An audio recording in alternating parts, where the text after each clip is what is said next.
Welcome to the Blended. What's the deal? Episode 11. Yeah. That's pretty cool. Let's just keep it moving, right? We are starting a bit of a new thing this episode. We're going to take listener questions, and I am going to ask them without pre-production to Mr. Armstead, because I want to get his initial, candid, unrehearsed response. You know, she set me up when she talked about Mr. Armstead. Good move. So, first things first. And we've discussed a lot of this type of stuff before, but, you know, when it comes to people's lives, they want some more kind of personal attention, right? Yeah. So, how does one handle a parent, in this case it's a mom, who wants this man in her life, has introduced her children to him, they're in it to win it 100%, yet he, the stepfather entering this equation, cannot discipline the children? Go. But on its face, that's called silly, right? On its face. Mm-hmm. There's no way. How would that ever survive? Like. And explain that. Why is that unsurvivable? Because you have young people, you have an adult, and he has handcuffs on him and limitations. And so that means, is the mom going to be with him, with the kids all day, every day, 24 hours a day, 7 days a week? Or is there going to come a time when that dad or stepfather's going to be there with the kids?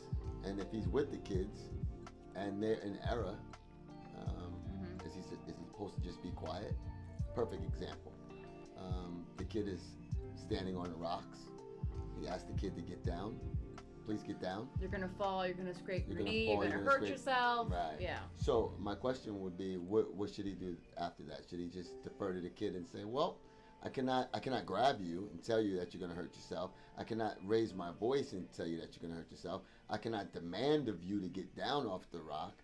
So then I'll just let you fall. And then what happens? You scrape your knee, you go crying, and then when mom gets home, you say, Mom, John took me to the park, and I fell and I scraped my knee. I was playing on the rocks. And mom's going to say, John, why would you allow him to play on the rocks? Come on. Yeah, that's just silliness. So don't set yourself up for failure. If you pick a mate, if you pick a boyfriend, girlfriend, whoever, in this particular example, she picked a boyfriend who most likely, is it her husband? Did they get married? They're approaching that. Okay, they're approaching that. Yeah. So if that's the case, don't put handcuffs on them. If you've picked them, that means you've trust them. Mm-hmm. Right. Remember, refer to the pod a few weeks back where we talked about when you're picking somebody, know who you're picking. Right. Know that they align with maybe your discipline style. Yeah. I can understand saying this is my discipline style. Please don't touch my child, but feel free to say in a stern voice, this is inappropriate or wrong. Right. Yeah. Right. Yeah. Yeah. But those types of things are negotiable. Yeah, those are negotiable. And I mean, the flip side of that is, I think a parent's able to say, but please, I don't believe in spanking. Mm-hmm. And so, and I think that needs to be respected, because at the end of the day, when you talk about spanking, you never know where that's coming from. That could be coming from a dark place in their life. Correct. Right? And so maybe that's all they understand. I got spanked as a kid.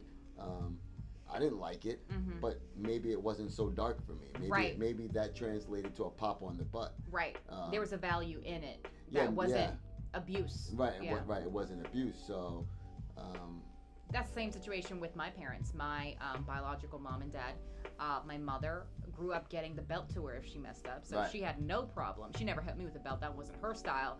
But she had no problem hitting me on the arm or popping me in the mouth if I was disrespectful or being rude or, being bad, whatever the case may be. My father, who saw his father beat my grandmother, did not like spanking. Your biological father? My biological father saw his biological father beat his biological mother. Right. And would come to blows, and he would try to interrupt and to make sure that mom wasn't getting her hit. Right? Yeah.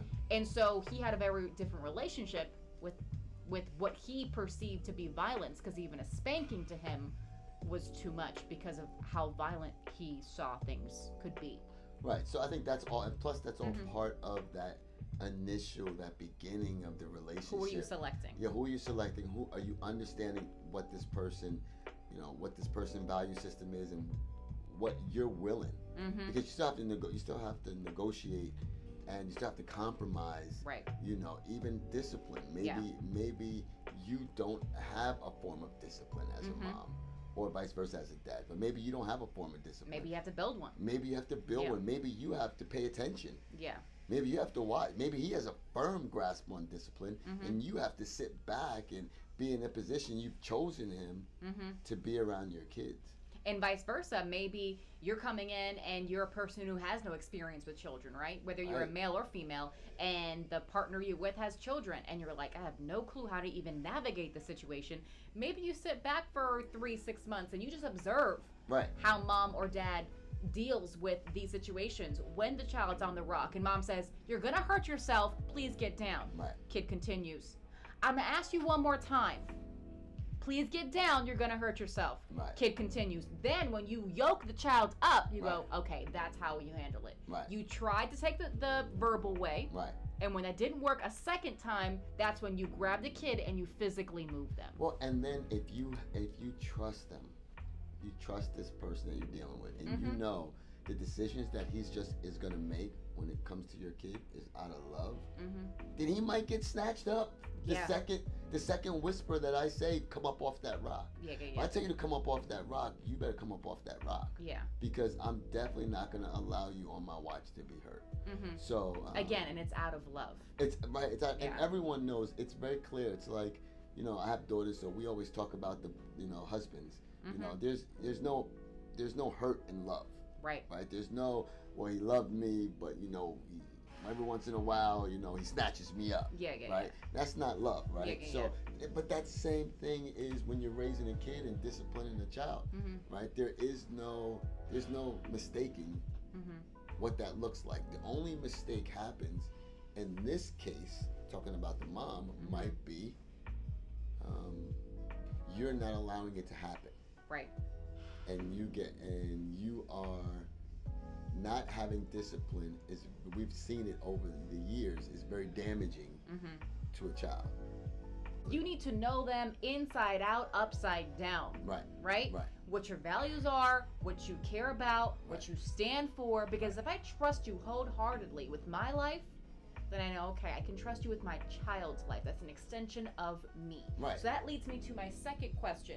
Blended families, it's everything. It's blending religions, it's blending ages, it's blending political beliefs, whatever you call it. It's blending, right? Yeah. So I'm going to take it back to a situation that I'm aware of because I'm very curious about the situation. I want to get your opinion. There is someone that I know who is half Indian and half white. Okay? This person's partner is full-on white bread white. All right? She lives in a world where there are a lot of minorities in her family. She grew up around minorities. She is half a minority. Although she doesn't necessarily live that culture day in, day out, it's something that she enjoys casually with her family, let's say, right? So they're constantly in a situation where the super white bread person is like, your family's a lot. They're loud. I don't understand what they're saying. There's another language. There's heavy accents. There's loud music. There's all the stuff that comes with a minority family. Is that sustainable? Cultures. Differences in cultures. I have a friend, same theory. She's Spanish. She's Filipino, I'm sorry. Her husband is a white guy. And one thing he used to always say to me when we're on the golf course, oh my goodness, Eric, we're going back over there tomorrow. Like, they always want to hang out together. And I would tell him, dude, you act like you just knew this yesterday. Like, you knew you're marrying in to a family who likes to stick together, who hangs out. Their fun comes when they all get together, not outside of their family. Whereas he don't hang out with none of his family. So, sustainable when you have kids, it's unfortunate. I think it's sustainable. Do I think it's going to be fun? Yeah. It's not No. going to be fun. I think, Yeah. how are you going to raise your kids in that? You're going to have to, because guess what? You're going to have multiple arguments. It's sustainable, but it's not ideal. Yeah. It's not ideal to come so far out of your culture. You know, I gotta be careful with my words right here. But it's so difficult to come so far out of your culture and expect that someone's going to appreciate your culture. It's one thing to be accepting, it's another to appreciate. Those are two very different things. Right, accepting. It's one thing I'm gonna say, you know what, it's cool, it's something different, I can really, it's nothing I've experienced before, I'm looking forward to learning so much about this culture, but to really appreciate it, yeah, that's difficult. Yeah, to appreciate it means you realize that you're getting married and you're going to be deeply in the minutia of everything that goes on. Yeah. For me, it comes down to intent. I know that my husband's intent with my family is genuine. Whether Right. he's super talkative, whether he's comfortable, whatever the case may be. Right. Just like he knows my intent with his family when it's predominantly his family, it's just one of me. And there's a lot of them because he comes from a very big family. Right. That if I'm a little quiet or antisocial, it's not me being mean. It's I have nothing that I can really give here. Right. So I'm gonna stick to myself, be respectful, be kind, be cordial. Right. But if there's no natural chemistry, this was natural chemistry. Well, everybody, when Right. you get, I have a big family. Yeah. And when we get together, it's loud, and there's so many different demographics. Yeah. In our family, and you always see that, some of we overpower Right. and over talk Yeah. each other. So I can only imagine how the sister-in-laws or the brother-in-laws feel like. Yeah. Like you said, I'm just gonna kind of sit back and observe Right. these crazy people Yeah. that are having the best time of their life. Right. And I would hope that you pick a spouse that when you're sitting back and they're watching you, that they're saying, "Man, she's having a great time. Yeah. Man, she's in her And element." she's what makes she's so wonderful. She's what makes this worth it. Look at her. Look at this family that brought up her. Yeah, like look at their dynamic. I would hope that you would be learning at that point. Right. Learning really now. This might be a time when you can learn. That's who my wife is. See some fire that she has. Yeah. Some strength that she has. Maybe when she's talking to her older brothers, or the love that she has for her younger sisters. Yeah. Like to see that dynamic in the family at work. And I would hope that would be more of the appreciation Right. aspect of it. The verdict for me here is about intent. I think it's totally doable. It's not going to be perfect, but I think it's totally doable if everyone's intent is in the right direction. Right. Yeah. I think that's. The two children of the parents do not get along. How do you handle that as parents? Like step-kid versus the other kid. Yeah. Oh, it's just respect. Like you have to. I imagine as parents, though, it's disappointing. You want to have a family unit here. Yeah. I mean, at the end of the day, you want to have a family unit, but the family unit survives off respect. So if it goes back to the parents, right? If you have a problem with what's right, then you're going to cause more division in your home. So if you can call the game fair, right? For both kids. For both kids, yeah. If you can call the game fair, especially if they're young. Yeah. If you can call the game fair, figure out what's the root. Why don't you like each other? Because kids just normally just do not like each other. Yeah, they right? usually get along on some respect. Oh, I like that video game, or I like that toy, or there's whatever. Something. Unless they're feeling like, well, you're getting away with murder. And I'm. So fairness is a big thing. Fairness is a big thing. How you discipline. I mean, that might be one of those conversations that you're saying, okay, well, we have to change how you're disciplining your child. Because my child sees it and is resentful. Right, yeah. Or you need to turn it down a notch. Yeah. You're doing too much. You're doing too much because I'm not going to meet that. You have to have respect for one another. And that's just what it is. And if you don't have respect for one another, then you guys are going to continue to beef drama. And so the kids must see respect starting with mom and dad. Yeah. Yep, mom and dad having respect for each other. And then when it's time for discipline, or when it's time for learning, that we're on the same wavelength. And if we continue to do that, then you can say to one of them, "Hey, come on, come bring it back some." Right. That's not respectful. That's not how you talk to your sister. Right.